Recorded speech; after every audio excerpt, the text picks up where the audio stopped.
secret. Every week, every day, every second that I can, I try to become more and more of a historian of not just professional wrestling, but independent pro wrestling. It's easier to recite, of course, the history of WWE champions than it is for the tri-state area, let alone the entire United States. You can't talk about the history of independent professional wrestling without my guest at this time. This is someone who has literally been around everyone, has possibly wrestled everyone, including the fact that on paper, he trained Abraham Lincoln against a bear.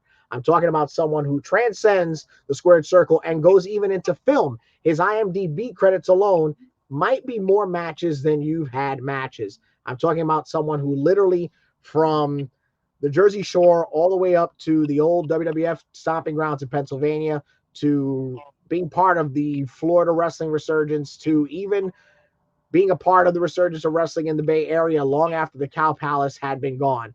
I am with someone who has been around it and has done it maybe twice. Ladies and gentlemen, the following conversation is scheduled for one fall. My guest for this week, the reinforcer, Andrew Anderson. Uncle Drew, how are you?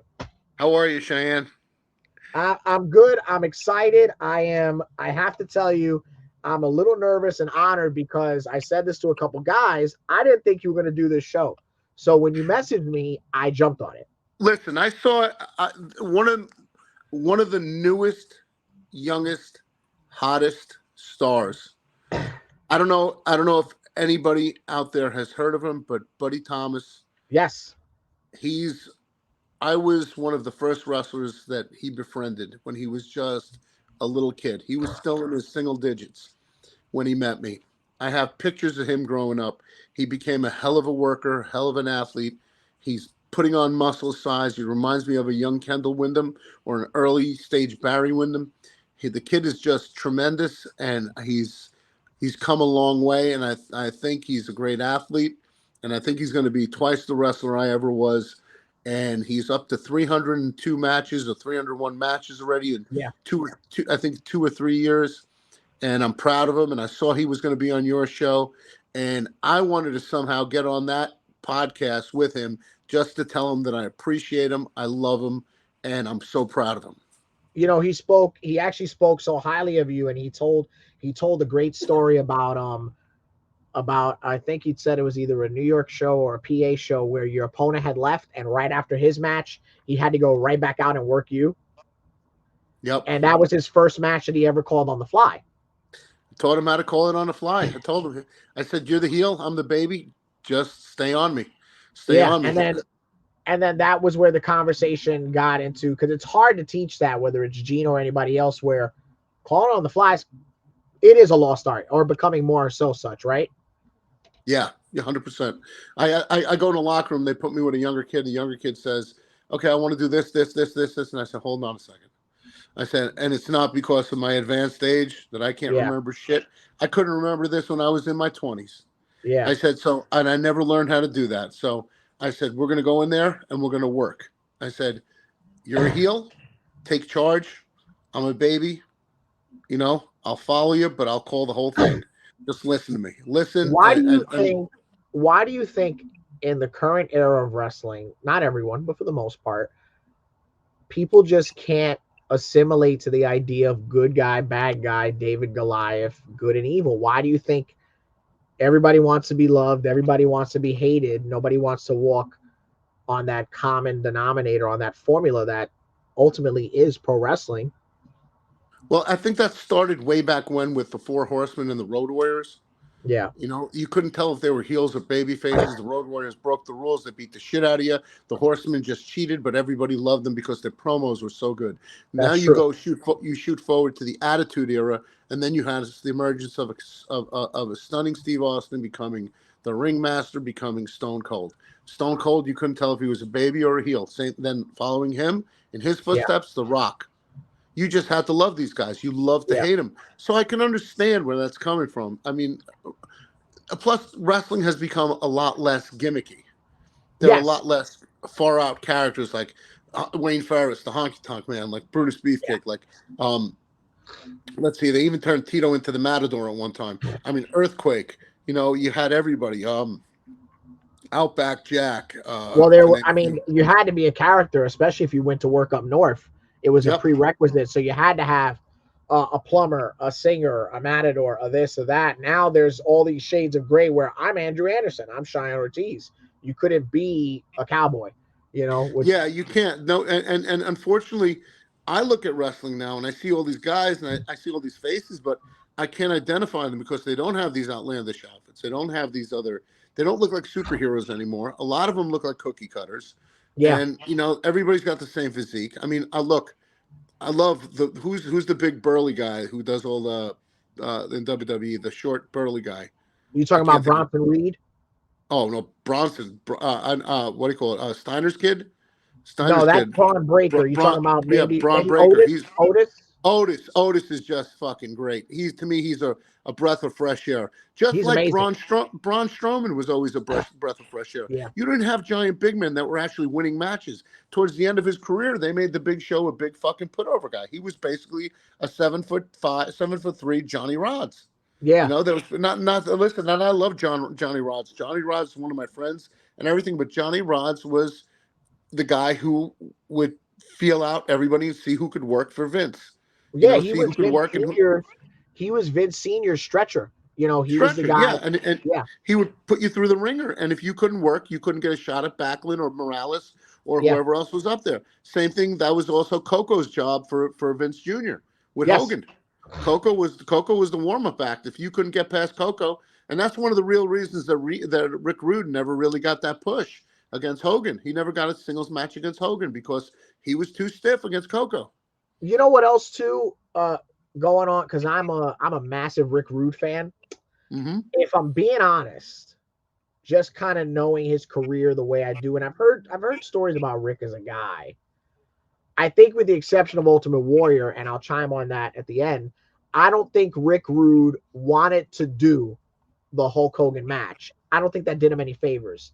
I don't think he wanted to do the Hulk Hogan match, whereas when he worked Warrior, he had to control the match because he knew he was a way better worker than Warrior. Oh yeah, oh yeah. Rick Rude was one of a kind. Um, Yeah. I knew him for a minute. Um, right around the time between him leaving WWE and showing up at WCW, I met him around that era, and Well, he he was in would do. Pennsylvania a lot back then too. Yeah. Yeah, yeah, and he was a hell of a guy. Also around that time too, you got to remember. Before that, I wrestled Edge when Edge was Stetson Hardcastle and Did you really? Christian Cage. Yeah, I wrestled Did them. you work him? Did you work him at one of the Indian reservations, or was No, we on the worked them. tour? I worked them in Canada. I worked them in Canada where they were from. Okay. So it was pretty cool. So and it was pretty cool. And then I ran into them again for Blaine DeSantis's company up in Pennsylvania. They were in the locker room and we're looking at each other. And I was like, you can't miss that face. He had that long face and that square jaw. Yeah. And I walked over and I shook hands. He goes, "Hey, were you just in Canada?" I was like, "Yeah." And it was me and Kodiak Bear were wrestling something against Gino, and George Steele was against Ooh La La, and Ah. there's a lot of stuff around that time. That was during my rookie years, man. It was just really cool stuff. So So so let's go ahead. yeah let's get to the beginning of it. You started 90, 91, No, 93. 93. Okay. So for the most part, the NWA is a wasteland, right? At that time, Yep.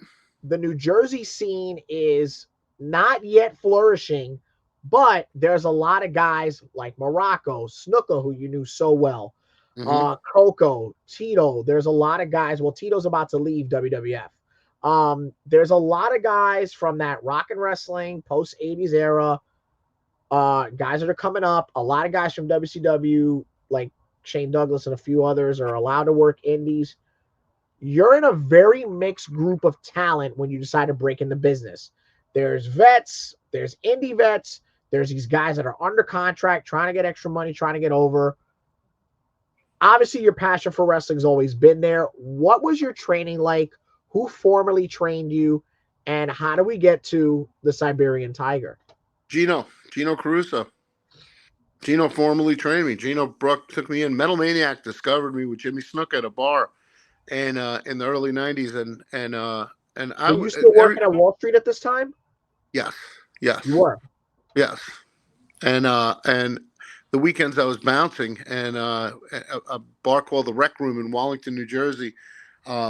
Maniac and Snuka walk in, and I'm throwing out a guy that was literally 6'8", 6'7". And I threw him Yeah.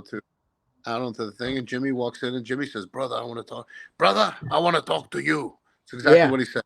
And then next thing I know, I'm there with Maniac. Maniac's saying, "I got a place for you to go, brother. You gotta meet this guy, Gino. I got a guy who can Yeah. teach you." Before that, I went up to Kowalski School up in Massachusetts just before that to try to, Sure. but it was too far of a drive, two practices, and I was like, this ain't worth it. I had more pains on the ride home learning how to bump. So I went. So now I'm with Snuka. So everybody used to say Jeff was Jimmy's bag carrier. I was Jimmy's bag carrier. Jeff was working with Jimmy every night. Well, Jeff was, it's funny you say that because when I interviewed um Gino, Mike Morgan, and a few other people, that was the first indie guy that I ever heard of was the Metal Maniac because, yeah, as you know, Jeff was buddies with Bill Apter. Bill Apter loved his look, so he was yep. always in PWI and the Wrestler. And in the '90s, when Jimmy, after the brief ECW run, like that was the first indie feud that I can remember reading about and knowing that there was life outside of WWF, WCW, Oh, and it ECW. was amazing because you had Jeff and Jimmy every night, everywhere you go, all across the country, Yeah, and it was just one of those things that everybody knew who Jeff was. Everybody yeah, knew who the Metal Maniac was. I mean, yeah. when I saw Metal Maniac, the first time I ever saw Metal Maniac, or that I ever saw him physically, was at John Arizzi's Fan Fest in LaGuardia, and I think it was Yeah, 1990. And I saw him there, and Ric Flair was there, Superstar Billy Graham was there, Buddy Rogers was there, Rick Rude was there. It was that's an right. unbelievable array of talent, and Bruno that was was there, actually the Sherry first time. Martel. Yup, yup, and that was the first time I knew Ox Baker. I knew Ox Baker, so I went to visit Ox, and that was the first time I met Hustler Rip Rogers, and I became good friends with Rip Rogers years later. But as the first time I met Rip Rogers, and also the first time I ever encountered the Metal Maniac. And it was he did one of those things, you chubby W, get out of my way and Yeah, everything, brother, all I've big. seen better arms on a dining room chair. He goes, Yeah, all right, I better heads on lettuce. yeah. Stand sideways, stick your tongue out. You could be a zipper. Baby, ditch your zero and get yourself with a hero. The Metal Maniac, the only choice. That's it. Yeah, He had the superstar Billy Graham type rap, yeah. which was pretty funny. And anyway, so shoot forward two years later, or whatever, I run into him and Jimmy, and it's been history ever since. Then they bring me to Gino, and I remember first time Gino will tell you the story how I learned to bump. I'm trying to, because I boxed before that, so I was a boxer. So I was boxing for almost 7 years, and all of a sudden, how do you leave your feet? And it wasn't in my Right. DNA at that point in time. Even though I wrestled in high school and wrestled in college, it wasn't in my DNA to leave my Yeah. feet at this point. That's what Mark So Merrill said when they taught him. Yeah. yeah, so now I'm trying to figure out like what the fuck. So um, Jeff, Kodiak Bear got on all fours behind me. I had no idea while Jeff was talking to me. Jeff had a cigarette in one hand and an ice cream pop in the other. He put the cigarette in his mouth. Yeah. He put the cigarette in his mouth, the ice cream pop held it in his hand, and he ran with his right arm and gave me a clothesline right over fucking Bear. Yeah. And then Jimmy looks up and goes, "Brother, that's how you do it. This is the beginning." Yeah. He goes, and then Jeff goes, "Beginning of the end." And it was like, but it was funny. I'll never forget that. And then, Your legs were straight up, right? yeah, my legs were straight up, and Yeah. that was the one and only time in my life that I had a bruise. I felt my triceps were all bruised because I kept slapping my triceps down instead of slapping my arms. Yeah. So I eventually from there on, I had my first match with Gino. I put the boss over, obviously. Yep. Then threw me into a tag team. Eventually, now few years down the road, I'm teaming up with Nikolai Volkov. Boris Zukov retired. I'm teaming with Nikolai. I'm doing the Bolsheviks. I'm the Siberian Tiger.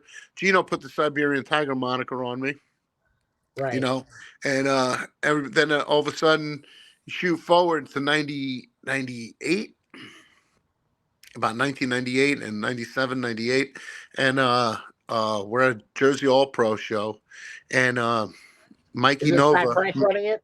Fat Frank, yep, God rest his Yeah. soul, great guy. Great guy. Mikey Nova, Mike Bucci, turns around and says, "Drew, the Cold War is dead. Yeah. Cold War's dead. He goes, we're not going to do the Rush. You're an Anderson. You look like Arn. You look like Ole. You're an Anderson. What the fuck are you doing? So, and I was like, all right, so we're gonna out you. You're gonna lose your match. I lost my match to Nova that night. Nova gets on the microphone. He surrounds the ring with Kevin Knight, a bunch of other people. They corner me in the ring and they said, listen, tell the people what your real name is. Don't talk in Russian. You're not Russian. You're not Yeah. Russian. What your name is Andrew Anderson. You're an Anderson. Everybody knows it. They forced that gimmick on me. Now Wow.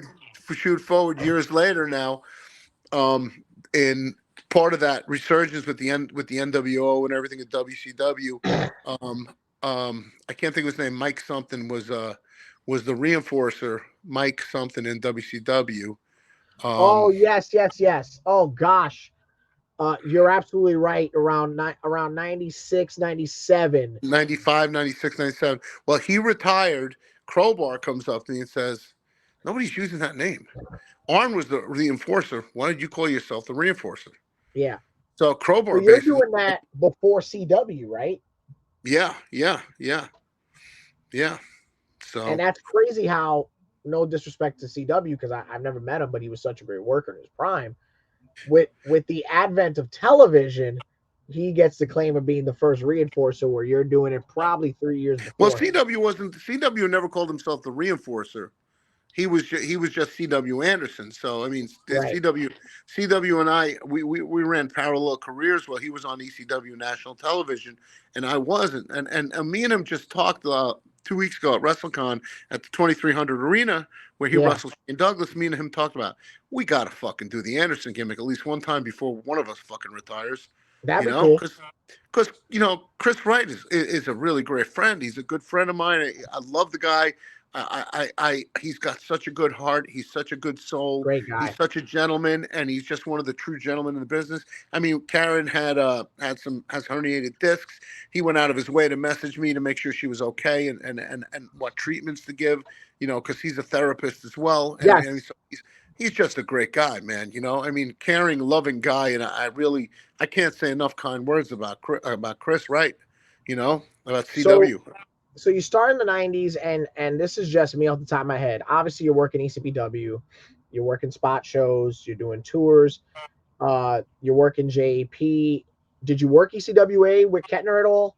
Yes. So you work Kettner, right?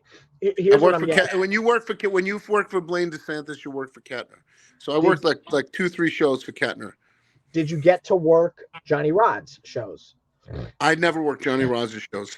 Never. That's pretty crazy considering the era. So like, did you get to work the original Tommy Fierro shows? No, I didn't work the Tommy Fierro shows. I Not worked the original ones. Alpha shows, the WXW shows The original at PA shows the, for Pop. for Pops. Yeah, I worked those for at the Wildwood Convention Center and stuff like that with Pops. I worked So the shows up in Hazleton. I'm gonna throw names of guys that you might have obviously been around or worked or whatever. Bundy, Yep, worked many times. Pepsi Arena Morocco, in the Pepsi Arena. Me and Bundy main event at the Pepsi Arena in Amherst, New York. Morocco, Legend show. Morocco, yes. Friends Snuka, with him, very friends. Stayed at Morocco's house. Snuka probably about 70, 80 times. Sam after WWF. Oh my God, Sam, absolutely. Samu and I freaking worked a lot. He taught me how to do my first chain match. Here's one. Tony Atlas. Another one, 70, 80 times. Tito I mean, Santana, too, the same. you and Greg, right? Valentine. Me, me and Greg, we tagged more than we wrestled each other. Did you ever get to work Rick Martel? I was on tours with Rick Martel. We went on a tour of Hawaii for East Coast Pro Wrestling for the HIWF Hawaiian Island Wrestling Federation, and Rick Martel was on those shows. Yep, Rick Martel's a great guy. You mentioned Nikolai Volkov and Boris. I worked Nikolai. I worked Nikolai. Boris's blessing. I love Boris Zukov, good friend. Nikolai, God rest his soul, broke my heart when he passed away. I wish he would have got his valves cleaned out, but he refused to, and he wanted to do things homeopathically, and shit didn't work out. He was just that kind of guy. I could cry right now. One of your best friends in the business, one man gang. I love, dude. George. George is great. George is great. George is the best. And these were all guys that dominated the indie scene before the indie scene was popular, right? Oh my God. Yeah. Yeah.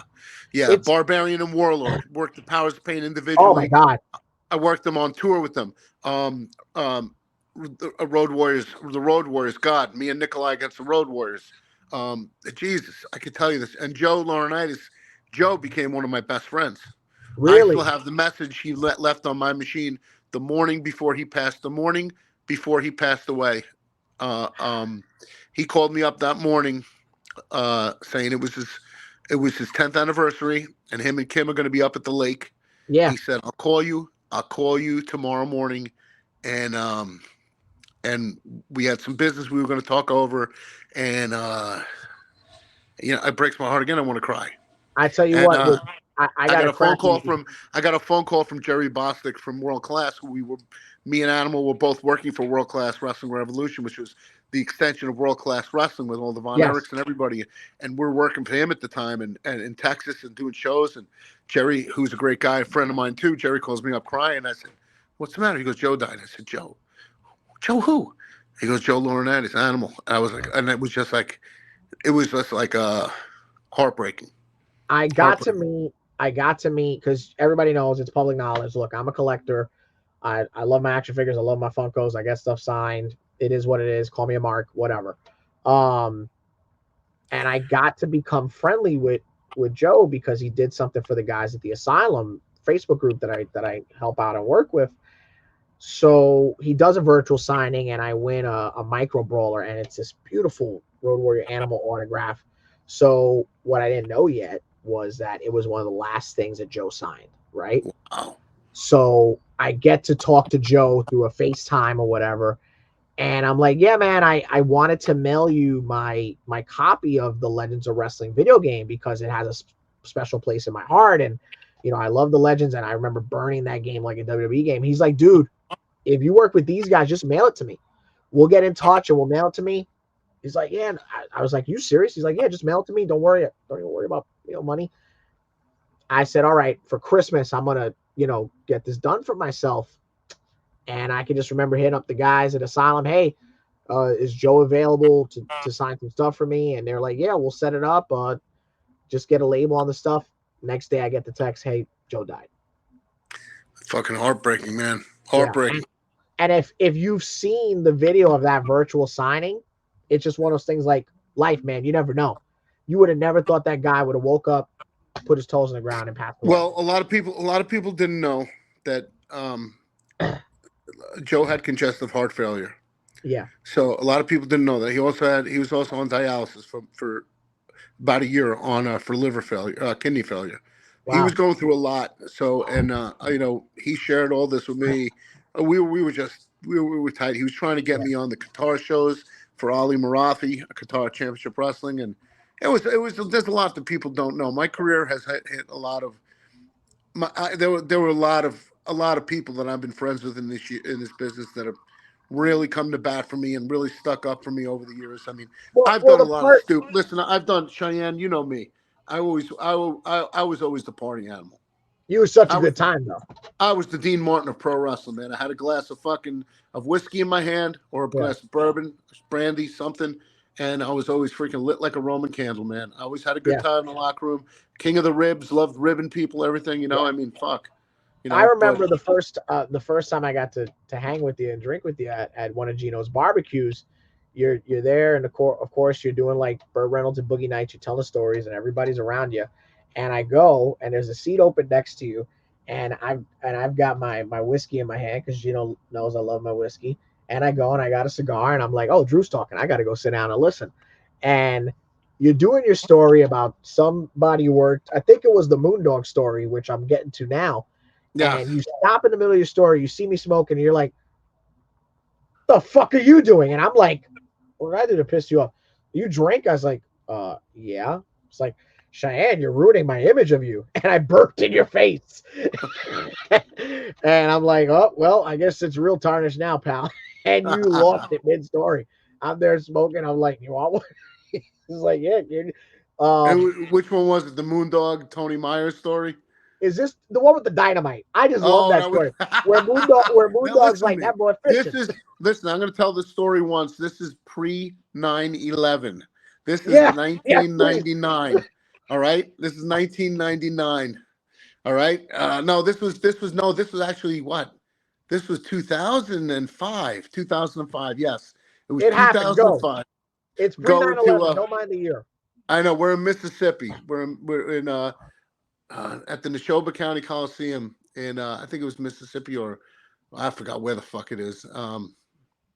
Well, we're in at the wrestling at the Neshoba County Coliseum. It's me, Tony Myers, Doug DeVito, my manager, who's been AWOL. I don't know if anyone's heard from him, but Yeah, and then he's not doing that great, but Gino checks in on him. yeah, I call him. He don't call me back. Yeah. Um, so it was all of us. We're all out there, and the the the guy at the hotel says, "Stay out of the back. There's alligators in the swamp." And I'm like, really? I had alligators as pets growing up my whole life. So I'm like, I looked at Doug. We're half lit, and I turn around. I said, tomorrow night we're going alligator hunting. So he's like, how the fuck are we gonna do that? So we went to this little hardware store the next day, and they sold rolled up sticks of dynamite like from a cartoon, with the green twine around it, the Yeah. fuse sticking out, long fuse. So I bought two of these things. So I unravel them and I break them up into single sticks. All right. So now Doug's got the cigar. He's lighting them and I'm throwing them and things. And he's just throwing them. Bam, boom, boom. Water splashing everywhere. We couldn't see if there were any alligators or fish coming up. We didn't know what the fuck we were doing. So all of a sudden, I go ahead and I take Doug's cigar. I light the fuse of a stick of dynamite and I throw the cigar and I'm holding the freaking stick of dynamite in my hand. And Doug goes, "What are you, stupid?" He grabs the thing, pulls it out of my hand and throws it. It gets about 10 feet from us and the thing blows up. Me and Doug were like two cartoon characters. Not only did our hair blow back, and I had long hair at the time, my hair blows back. I land on my ass. He lands on his ass. We're laughing so fucking hard. We could, and then next morning, we get on the tour bus, and there's Moondog Spot, and Moondog Spot goes. Gino says to me, he goes, anybody hearing that thunder last night? And Moondog Spot goes, yeah, I like that boy Drew. He blow things up. Yeah. Yeah. That boy So, fishing. hey, and he goes, see, that's Yeah. one hell of a way of fishing, kid. You know? Uh, and then of course later on in your life you become the dearest of friends with Knobs and Sags. Yeah, yeah. Two of my brothers. And can Two of I my tell brothers. you, I got to work with. It was brief. Oh gosh, you were there. One of the last Crowbar shows was at 2019 WrestleMania weekend when Sags came into town as a Yep, favor yep, for Chris. And my God, one of the nicest guys you'll ever meet, Jerry Sags. yep, yep. That I was mean, when he got asked. He got asked to leave the building because he was drinking. and he also he was scumming hot dogs from the concession stand. And Yep. I remember somebody said, "Can somebody put Sags with his wife and kid because he's got to stop hanging out with Drew?"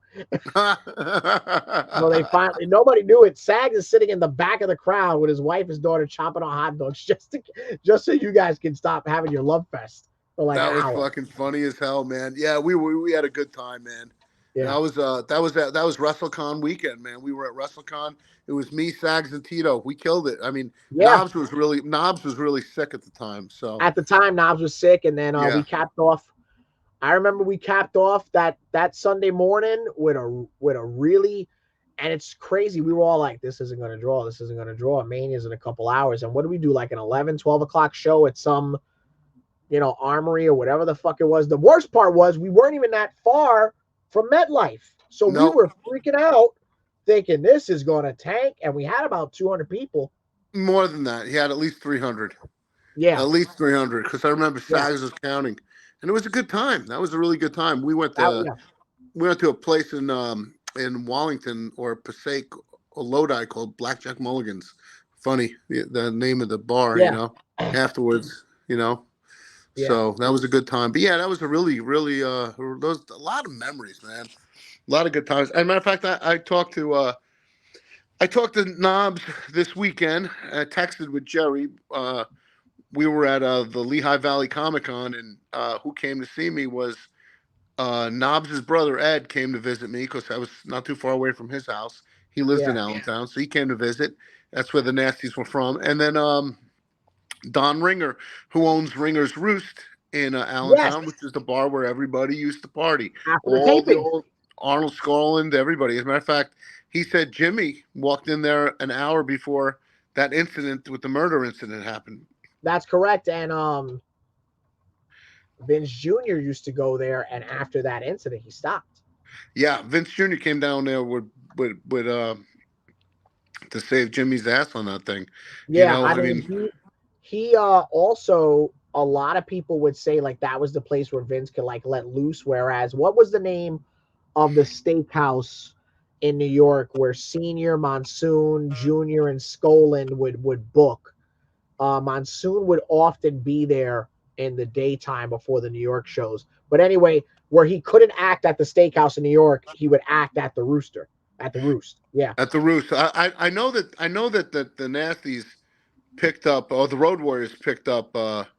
They hit Vince with the Doomsday Device at the China Club in New York. At the China Club, and the Yeah, best, so the best, they kept ribbing Vince. Vince shows up at the China Club. It's Road Warriors. Brett's there. Hogan's egging him on, and it's the story where he takes everybody's finish, and they give Vince the Doomsday Device at the yep. end.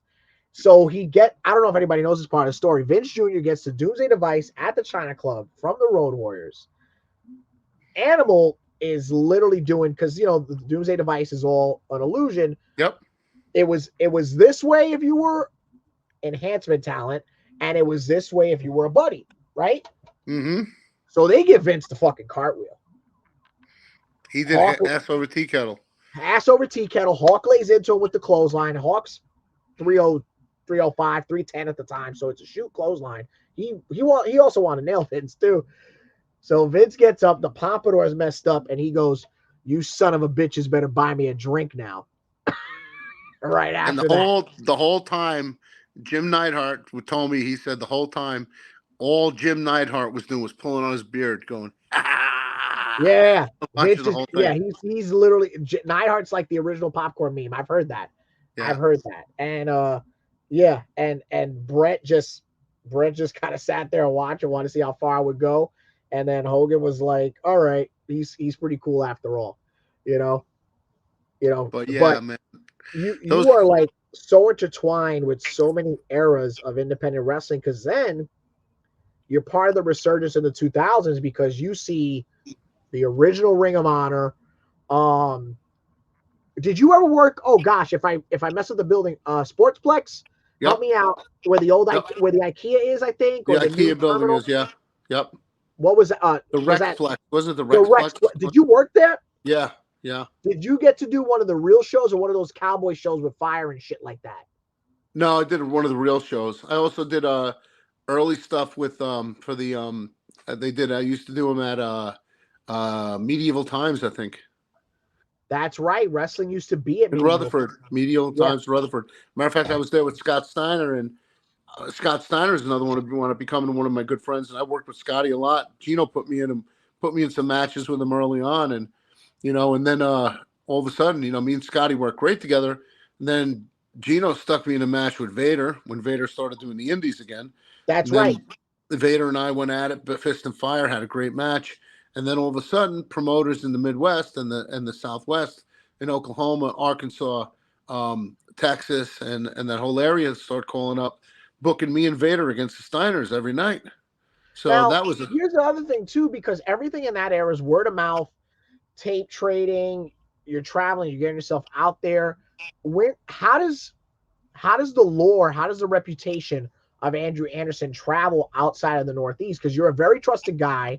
If they came to New York, New Jersey, you worked them time and time again. That builds and trust. And then they Bundy's brought going to me go to with Morocco, they like, oh, you're going to be good with this kid. How does yep. that trickle to national fame? Because a lot of wrestlers, announcers, people in the independents, they never leave their bubble. No, I left. I wasn't staying local. There was no way I was staying local. I hooked up with all these people. I hooked up with Tokyo Monster Cahagas out of Florida, who worked a lot in Texas, and he pulled me into some shows. I met at the Cauliflower Alley. I met Tom Lance, who would eventually bring me into Southwest Wrestling Entertainment, which would be SWE Fury. I knew Steve Cox, who was Steve Do It To It Cox from World Class. He brought me into the Arkansas and Oklahoma shows. So I networked over the years with a lot of different people who remembered me, who had fun with me, who worked smaller shows with me, which would bring me to the bigger shows. And I worked all over the country, and I worked a lot of the top indie guys, top stars. You know, like I mean, Gino would book me with Test one night, and then another promoter would book me with Rick Steiner the next night.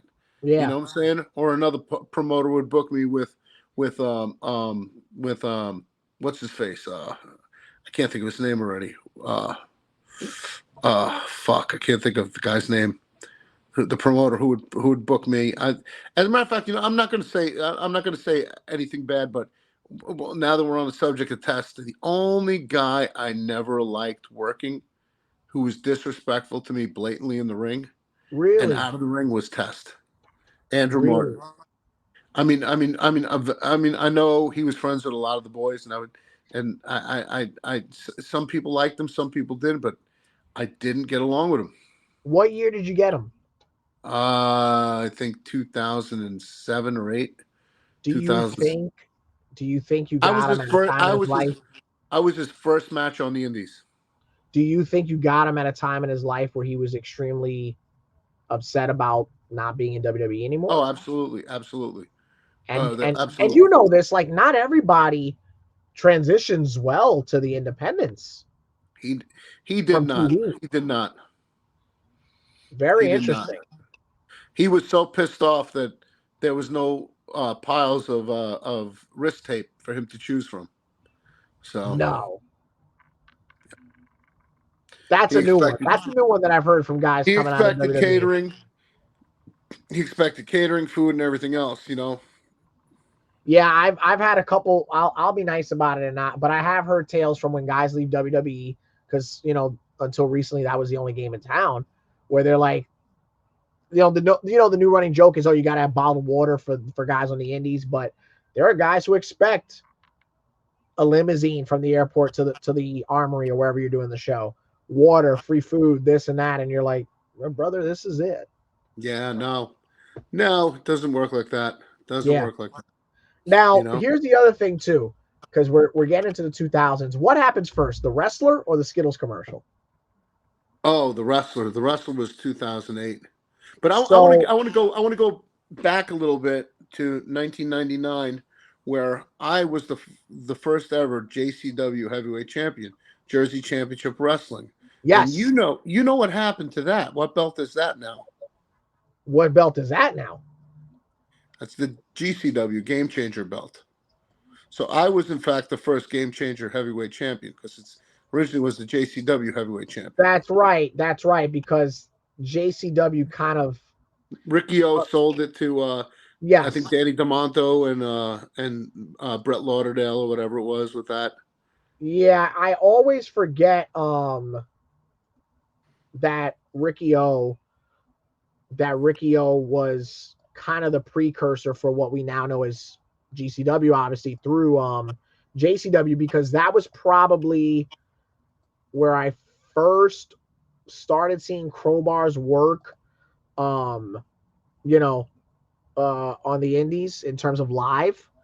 But that's right, because you had it. I just wanted to triple check here. You had it from pretty much, you dominated with like, oh geez, the whole spring as the JCW champion. Yeah. Oh Yep. yeah. And I dropped the belt to one of the greatest of all time, still in my book, that's underrated, Brandon, low key. That's right.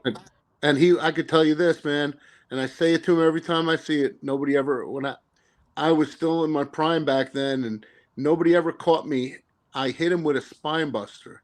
In mid spine buster, he small packaged me for the pin. Wow. He said to me, Last pitch. I said, spine buster, when I go for the spine buster and I spin, can you hit me with a small package? He goes, absolutely. I don't think he would be able to do it. And he did, and he did it safely without hurting my neck, and it was just amazing, and it was beautiful. And And then it was just a good time, man. It was just I worked the best talent on those shows because I mean you had Tommy Rich, you had the Haas brothers, you had the who else was on that? Trying to think who else. And Tommy Spike Rich Dudley. would still give you those territory bumps back then. Oh yes, Tommy Rich was just unbelievable back then. Trying to think who else.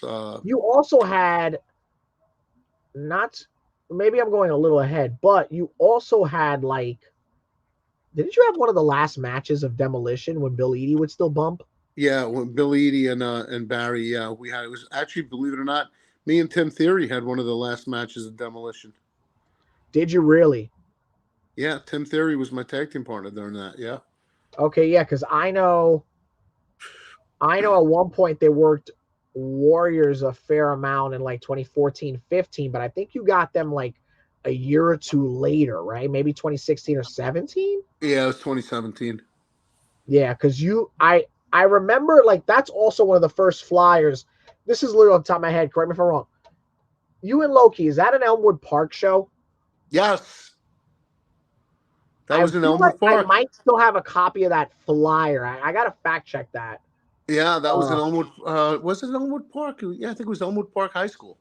hold on, let me fun fact, your cage match database goes back to 97, so that's pretty good. Uh yeah, there it is, Elmwood Park High School Yep. for JCW TV. And then the same night you defeat the Mad Russian. Yeah. Oh, that was no. That was yeah when I won the title. Yep, I defeated the Mad Russian and Strangler Nick Maddox Yeah, in the tournament. and then you And go then to take on your buddy Johnny Thunder just a couple days later. yep, Um and I won the CWF heavyweight title that day. You know, and so then I had both also champions. I had the CWF, which was not championship wrestling from Florida. It was Pete Aliano and Pete Ferrero's CWF, which was Champion Wrestling Federation. They had a lot of money backing them up at the time, and they had a lot yeah. of great shows. A lot of ECW guys. We had Tajiri on it. We had all those guys on it back then in '99. And I was the champion there. I took that belt off Johnny Thunder, becoming the second champion. I had the JCW title and the Champion Wrestling Federation title. Now JCW, Ricky O's company and Pete Aliano's company Yeah. were fiercely competitive at the time. So of Very much course so Ricky, because remember Ricky O and Tommy Fierro were trained by Dennis Carluzzo and yep, oh gosh, the other gentleman. um, Carluzzo and I'm trying to think, that Johnny Dapper. So and now Dennis and Dapper were both extremely carny. So you can were they see where it really? came from. Carney Central. Anyone who's cut from that cloth was definitely Carney. So So here's the thing, right? Because I feel like, and at some point there has to be a panel about this. Maybe I'll do it. The Wrestler was a big deal. When it got through the ether, it was a big deal in the independents. One of the first buildings they looked at was Mike's over on Sip Street, and they found it to be too small, so they did that opening scene at a different building. Because they also told Mike, well, if you change the black paint, we'll film it here. And I think he was like, well, if you pay for the paint, yeah, I'll paint it whatever color you want. You, Brawley, Papa Don, uh, all enormous. Paul Enormous, Richie Rotten has a cameo that nobody even knows when he's doing ring crew on that. Everybody wants to be a part of it. Nick Cage barely makes it to filming. Lloyd. Talk to me about that. What was Mickey Rourke like? What was the idea like? Because you're the first guy to walk up to Mickey Rourke. You get the handshake, the hug. You're with Papa Don. You're the one that, oh, you got the leg tonight? Sorry, right? Yep. Yep. Walk me through Yep. the wrestler, the shooting. I get cast. Gino calls me up, says, I got a movie you want to audition for. It's with Nicolas Cage. And I'm like, okay. Right. Want to do Cage it? was Sure, the why original. not? Yep. So Nick Cage was originally the original role for the wrestler. We Yes, get there, because Aronofsky wanted Mickey Rourke. The studio did not have any faith in him. No. So Nicolas Cage had a lot of faith in him. Plus, so he basically threw Mickey Rourke a bone. From what I understand, that's one of the rumors. I don't know if it's how true it is, but he didn't want to do the role for some reason. Maybe the money wasn't enough. He gave it because he was doing Ghost Rider, I think, at the time. Ghost Yeah, Rider 2, I think. Ghost Rider 2. So they turn around and now I get cast. I'm there with Truth, Necro yep, Butcher. All of us are in this one room together. Pete Nixon. Uh, I go in the room and I read the lines, and Darren Aronofsky says, "You know why you're here?" And I said, "No." He said, "I saw you at a show in Totowa, and he said you ran through the crowd like Bruiser Brody swinging that chain, and you chased the fans all the way up the bleachers." He goes, "You had so much personality." He goes, "I want you in my movie." So I didn't even have to read my lines. I went in there, and then he gave me a script, and he told me when to meet at the Pioneer Club. A few weeks later, right. about a month later, I went to the Pioneer Club, and he gave me my script, and there were a lot of guys. Like, I remember a lot of people were there. I'm not going to mention names, but they got all butt hurt because I signed papers and became SAG-AFTRA right after that. And I got Really? my stuff. I remember getting my scenes at one take, and then I was sitting in the stall at the Pioneer Club taking a piss. And Darren Aronofsky is right next to me and says to me, he goes, "Brother, you're a natural." He goes, "You're going to go places in the acting world." He goes, try to branch out. I'll do whatever I can to help you." And we're taking a piss next to each other, and I'm thinking to myself, "Well, this is strange, you know." A So little then, bit. a lot of people got their nose out joint. I got sent uh, Screen Actors Guild lines and everything. I got credited. I got my SAG card, SAG after card after that, and I guess a lot of people's noses got on a joint because then I started later on after the movie became a huge hit. I started to promote myself as like it's a work. People get bent, but it's a work. The star of the movie, The Wrestler. Yeah, People get pissed, but you know what? I took it to the bank. I took you the did. ball and I ran Because with it. that was how I started seeing you on flyers later on. And like you obviously maniac, like because I didn't realize this until I got into the business. I felt like you wrestled every day because there'd be websites that would share wrestling shows in the tri-state area, and you were I on all of wrestled a them. lot. I And wrestled a and and lot. Gino does so many shows in a year that it looks like you're wrestling 3, 4, 5 times a week, and sometimes you do, especially back then. Sometimes I was. As there were times when I was wrestling 14 times a week. Saturday afternoon during the summer doing fairground shows across the country, doing a matinee show and then a night show. There was at one point in time where I was doing the senton off the top of the cage every night for Yeah, 7, 8 nights, and then having 2 nights off and doing it again for 6 or 7 nights, doing the different cage matches. I actually got to call your last senton off the cage. Would you ever do another one? I don't know if my body could take it anymore. Yeah, I don't know. I mean, I'm 56 years old. I'm still actively competitive in the ring. I'm still working. I'm still doing it. I look great. I look in better shape than I've been in a long time. But yeah, do I want to do something like that? You know what I'm saying? I mean, you got Crowbar. I'll leave it to Crowbar, who's timeless. I mean, he's yeah. the, let him do it. He's saying he's the And timeless one. and I remember Crowbar specifically chose you for that spot to work the cage match. You guys were probably the first cage match I ever got to see and be a part of live on the indies. And I remember like he wanted that as like a selling point for his shows. And the locker room, I'll be like you. I don't remember half of it or names, but the locker, Drew's not getting up there. Drew's not getting up there. Drew's not this. He's no way, no way, no way. And I could just remember hearing this audible gasp that it felt like it went from the locker room past the bleachers, almost in the ring. And then sure enough, I look up and you were heavier then. Not and no disrespect, you know, 317 pounds. you were heavier then. And I look up and I'm like, shit, can he get his bounce? Can he get his bounce? Sure enough, you stood up there, you did your 3 seconds, that hold, and then whoop, there you came. And I was like, say what you will, but that son of a bitch got my respect for going up there and doing it, I Again, did that so many times in my career. It was ridiculous. You know, what what about the steel cage match is lost? um, blood, Is it blood. just Now that? I feel like it's more. Well, you know what? It's now everybody is when I remember wrestling Mario Baccara in the cage, and I love Mo. when I wrestled Mo, we didn't even touch the ropes Yeah, for the first 10 minutes.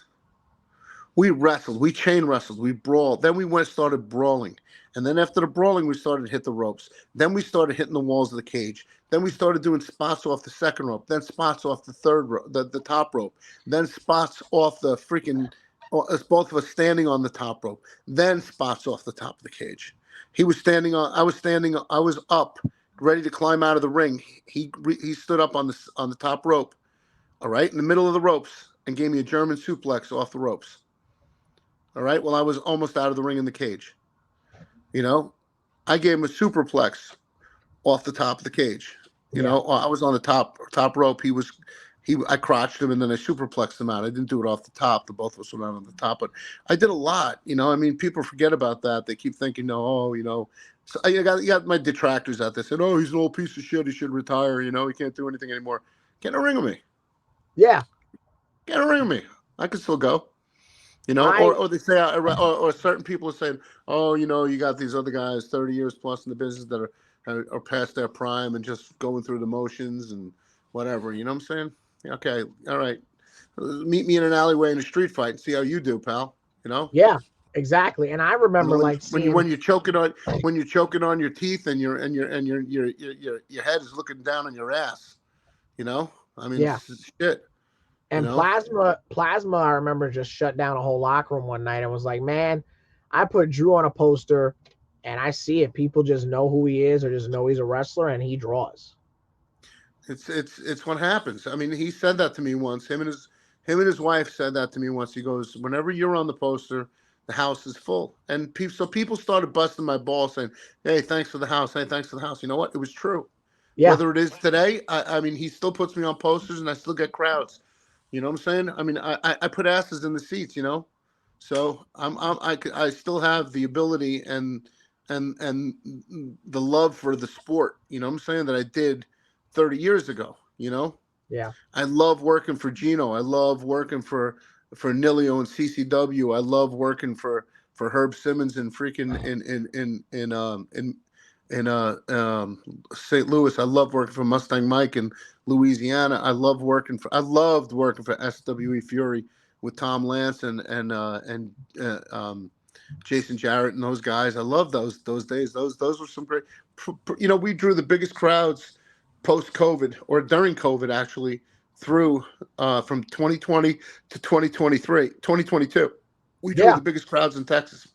I remember. I Not only remember. Texas, nationally. We outdrew SW Fury outdrew TNA because he had such great stars. He Yeah. had Rodney Mack. He had Charlie Haas. He had Moonshine Mark Henry was a Mantel. part of it at the early Mark inception. Henry, Teddy Long, Rod Price, Kevin Sullivan. You know, the names go on and on and on. It was unbelievable. You had what's his name? What's his face? Fuck, I'm drawing blanks. But you had Max Castellanos and Moonshine Mantel, one of the hottest Oh feuds yeah, in forget the it. business at the time. And I had the first storyline in SW Fury when I broke Texas legend Action Jackson's arm. That's You right. know, they wanted to kill me. They couldn't get me out of the building fast enough. I slammed his arm into the steel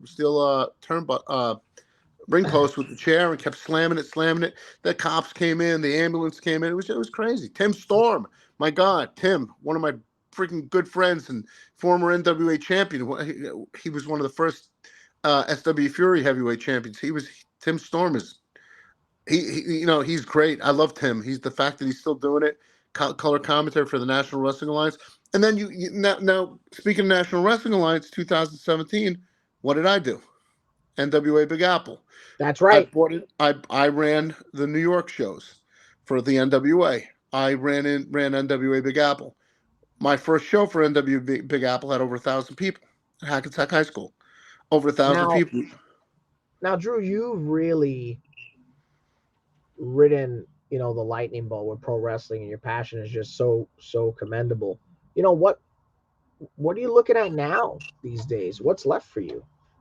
Well, I still have a few good matches in me. I have a few good years left in me, as long as I can maintain my health and my.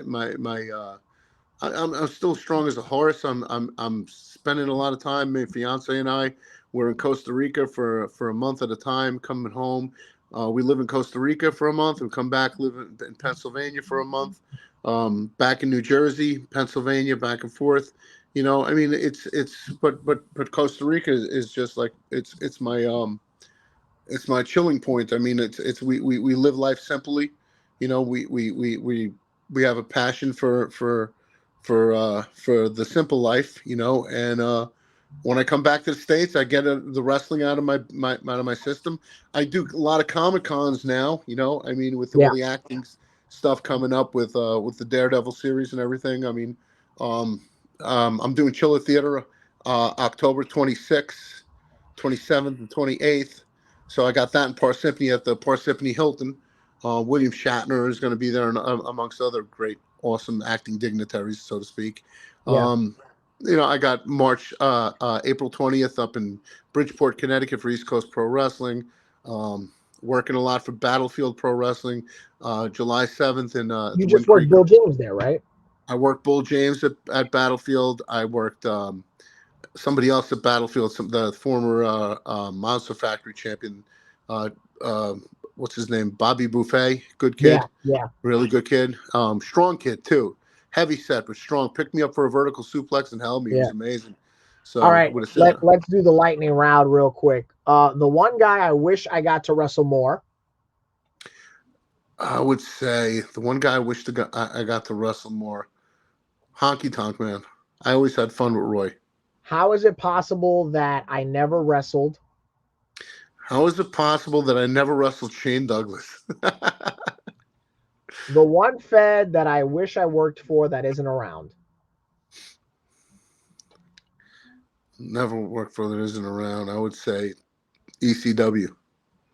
The one Fed that I really hope I get to work for. At this age, I would say it's a long shot, but New Japan. Okay, okay. Not for nothing. I think I could have good matches with. Not for nothing, I think I could have good matches with anybody given the opportunity. And if I had to book the perfect retirement for Andrew Anderson, it is. It is. Let's see. Perfect retirement match for Andrew Anderson. Ah, that's a tough one. I would love to do a tag match with Chris Wright, C.W. Anderson, and Brock Anderson against maybe Ricky Morton, Kerry Morton, and somebody else. I don't know who else we could put in with them, but I would love that. I would And love who the and Anderson. who at ringside? Ringside, the lovely Miss Karen. Okay, and Miss Karen and Robert Gibson. I could see that being a Absolutely, squabble. Robert Gibson on that side. Absolutely, I and could see that being a squabble. Maybe Arn on our side. Yeah, and Anderson's loaded is what I'm calling it. I got to tell you, this was such a thrill. I am, I could always talk to you for days. You're always so generous with me. You always have got the best stories and the best advice. I cannot express enough how impactful and important you are to independent pro wrestling, not just across the country but across the globe. And and the fact that I and I'm so happy you asked me to be on the program, because I felt like there's a lot of guys that their stories are not going to be told, and I felt like the ballad of Andrew Anderson, Mr. Card Subject to Change himself, has got to get put out there, because you have really been at the forefront of independent wrestling. You know, Well, you know what? We haven't even discussed the international tours that I've done. exactly. We haven't discussed Singapore. We haven't discussed Africa. We haven't discussed all Asia. We haven't discussed Japan. We haven't discussed Poland. We haven't discussed Germany. We haven't discussed a lot of the stuff. And Oh well, here's the one that if anyone can confirm it or shine a light, it's you. You ready for this? okay. This is the way to wrap it up. So True or false? 2010, I think it is. You almost worked Hogan in the tag. No. Gino tells the story that ECPW almost got Oh Hogan. yes, yes. ECPW almost got Hulk Hogan, and I almost worked him in a tag match. It Yes, was gonna be Brutus and Hogan. Brutus and Hogan against me and Greg. Exactly. And it was gonna be, an under the table deal, whatever the case may be, and it was talked about for either one of the bigger arenas in Albany. How does that come about? It's It gotta was be through supposed. you because your I buddies. think it was supposed. I think it was supposed to be for the Hall of Fame show. One of the Hall of Fame shows. Yes, It was supposed to. because You know what? I forgot about that. Yeah, it who was. And who did Gino take over from again? Is that who did the Hall I of don't Fame show remember. before Gino? I don't remember. I don't remember who he took over from, but I know that other people took over from him. TNA took over from him a few times, and Yeah, I got to say TNA didn't draw half the crowd in Amsterdam, New York, as Gino did. and but is that through you? Because Brutus was living in PA at the time, and you guys are buddies. Brutus was living in Massachusetts. Right, right, right, right in Massachusetts. Yep. How do you how do you how do you think that would have even went? How would you book the start? That would have been a pisser, man. I don't know. It would have probably started off with me and Brutus or Greg and Brutus because they were tag team Sure. partners, and then obviously I would have took the leg drop. Well, yeah, you probably would have gotten one of the last ones, right? If Yep. and because that's like right after the Hulk Australia tour. Um, yeah, probably would have been a thing where either you or Greg, and then at some point Hulk gets that early tag, Yeah. and But I think they didn't want to. And I think they were also not talking about not putting Greg in because Greg wasn't working up to full capacity at that time. He was a lot I was gonna slower, say because around 2014 is when Greg really, because the slowed arthritis happened. down. Yeah, they were talking about putting somebody else in, like maybe Vader and me and Vader against Hogan and Brutus. And then I don't know what happened from there. Somehow the bottom fell out with that. It was, but I don't. Was it the Hall of Fame or was something? Gino was doing something with that. I remember that there was some talk of it, and It was Hall of he was Fame, yeah. he was working with Brutus on the deal. I don't know what happened. I think that show wound up actually being me and Tommy Dreamer in the main event. Wow, That show pretty wound up being me suitable and Tommy replacement, I Dreamer. think so. Huh? Pretty suitable replacement. Tommy Dreamer me and him had a blast. That was the famous story that me and Tommy still laugh at. Where Tommy would walk around the ring with his opponent and he'd grab a bottle of water from anybody and then Yes. spit it in my face or whoever the opponent was. Well, walking around the ring, he's got me slam my head into the thing. I'm trying to sell. He's not finding water. He's not finding water. Finally, he grabs something and spits it in my face, and I look at him. I go, "Really, Sprite?" Now I'm going to be all sticky. Well, I Yeah, was, shit. The showers weren't working. I was bird bathing in the sink, and Tommy was yeah. laughing. Oh, that's good. That's good. I mean, guys, there's That nothing was he hasn't. 2000. That was 2013. Yeah, yeah. I mean, guys, there's nothing he hasn't done, and there's things that you'll never do that he's still gonna do before you. I can't speak about it enough. What about upcoming matches? Where you at these days? Plug it. Uh, God, I can't even remember where I'm at. I got my book over here. Let me see if I see. It's to a point where Karen makes me use a book because I can't remember dates anymore. Gino started getting mad at me. Other promoters started getting mad at me. I just did that show for American Coliseum Wrestling in front of 3,000 people at the American Dream Mall. That was a really good time. I love that Um, Fed. They're so great. oh, they were so good. Let's see. I just finished the Lehigh Valley Comic Con. That was in Allentown. Now I have Bridgeport, Connecticut for ECPW. I'm wrestling against Prince Akhenaten on that show. Great talented guy. Prince is always a lot of fun to work with. King of the comedy spots, man, makes me laugh. I'm working for I'm doing Chiller Theater in Parsippany on the April 26th, 27th. Battlefield Pro Wrestling on the 27th in oh fuck, I can't think of where else that is. High Ground Pro Wrestling in Scranton. That's on the 4th, May the 4th. And then we have, let's see, where the list goes on and on.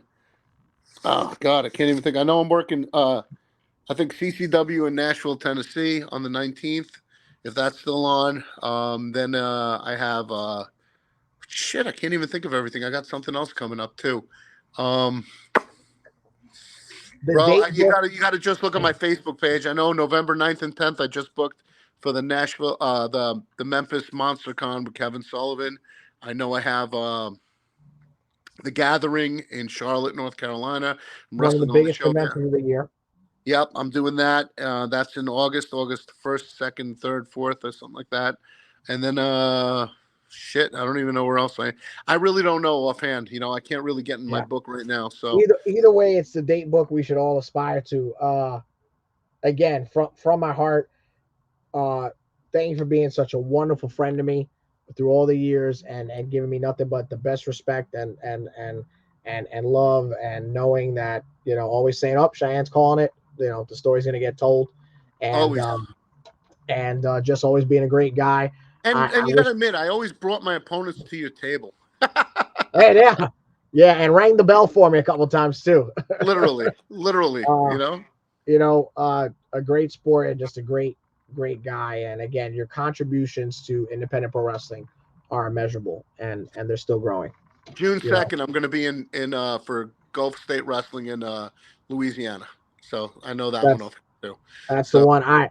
I hope I see you sooner than later before the end of the year, so we could, you know, have a drink together and then catch up in hey, person. listen, I hope we run into each other. We're not too far. We don't live too far away from each other, brother. Yeah, man, we get together anytime. I know you like steak, so I we get love steak, together. but what I love more is sushi. Well, down here in New York City, we got real sushi. So when you want to come down, I'll cover the first match. All right. And then you can pay for the blow off. So, How's that? How's that? That sounds good to me. all right. Yeah. Cause one of the best sushi spots ever is right by my house. So we could totally get together in the city and catch up. Definitely bring Karen. And, thank you so much for everything you've done. Ladies and gentlemen, Karen's over here somewhere. There she is, Karen Saylor.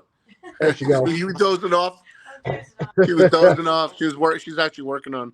She's working on a computer. She's doing her notes and stuff. So Thank you all so much. The following conversation has been scheduled for one fall. Thank you all so much. Like, comment, subscribe, and tune in next week.